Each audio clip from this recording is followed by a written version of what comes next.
আল্লাহ তাআলা বিষ্ণু ইসলামকে কিছু অনন্য বৈশিষ্ট্য দিয়েছিলেন, স্বতন্ত্র বৈশিষ্ট্য, যেটা আর অন্য কোনো নবীকে দেননি। শুধু আমাদের পেয়ারা হাবিবই পেয়েছিলেন এই বৈশিষ্ট্যগুলো। উনি ছাড়া পৃথিবীর দ্বিতীয় কেউ এই বৈশিষ্ট্যের অধিকারী হতে পারেননি।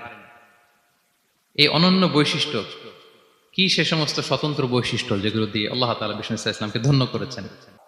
আমরা যদি একটু পেছন থেকে শুরু করি, ব্যাক টু দ্য হিস্ট্রি, তাহলে দেখবো এই যে বিষ্ণু ইসলাম 570 খ্রিস্টাব্দে আব্দুল্লাহ এবং আমেনা ওনাদের ঘর উজাড় করে আলোকিত করে পৃথিবীতে শুভাগমন করেছিলেন।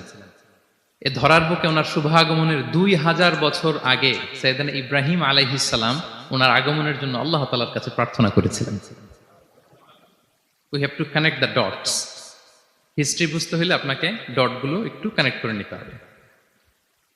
বিষ্ণু ইসলাম এই ধরার বুকে শুভাগমনের 2000 বছর আগে মক্কার ধুধুমরু প্রান্তরে আল্লাহর খলিল ইব্রাহিম আলাইহিস সালাম আল্লাহর কাছে একটা দোয়া করেছিলেন।